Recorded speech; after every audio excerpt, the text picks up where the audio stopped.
Centralia, Pennsylvania. A small town, nestled in the hills. Homes stood close together. Streets were lined with trees. Laughter often filled the air. People knew their neighbors. They shared joys and sorrows. Life moved at a slower pace here. A real community, built on hard work and simple dreams. Families grew here for generations. Mornings began with the smell of coffee and the sound of miners heading to work. Children walked to school, shopkeepers opened their doors. Sundays meant church bells and family dinners. The heart of Centralia was coal, black diamonds hidden deep in the earth. This coal built the town, gave jobs, and provided for families. Men went into the dark mines each day, facing danger but proud. The rhythm of the town was tied to the rhythm of the mines, but beneath the surface, an ancient labyrinth of tunnels lay waiting. The town sat unknowingly atop this hidden world, a world that would soon awaken and change Centralia forever. The ground beneath them held a secret, a dark potential that was about to be tragically unlocked. It was May 1962. The town council had a small problem. The local landfill needed to be cleaned up. They decided on a common practice for the time. They would set the trash on fire. A controlled burn, they thought, just to reduce the volume.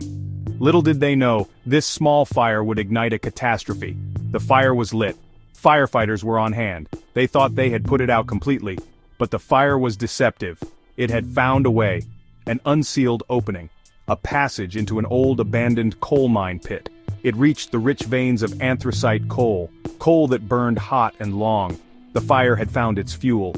Slowly, the fire spread. It moved through the maze of tunnels. A hidden inferno, growing beneath the town. At first, no one knew. Life went on as usual above. But the fire was patient and relentless. It began to make its presence known in subtle ways. The true scale of the problem was not yet grasped. Years passed. The fire grew stronger. Its effects became undeniable. Smoke and steam began to rise from cracks in the ground. Basements filled with dangerous gases. Carbon monoxide seeped into homes. The ground itself became unstable. Roads buckled and cracked. Sinkholes appeared suddenly. The people of Centralia grew worried, then scared. Their homes were no longer safe, their health was at risk. The dream of their small town was turning into a nightmare. They pleaded for help, but the fire was too big, too deep, too stubborn. The government stepped in. Studies were done. Many plans were proposed. Millions of dollars were spent trying to extinguish the blaze. Nothing worked. In 1983, a young boy nearly died. He fell into a sudden sinkhole in his backyard. This event shocked the nation.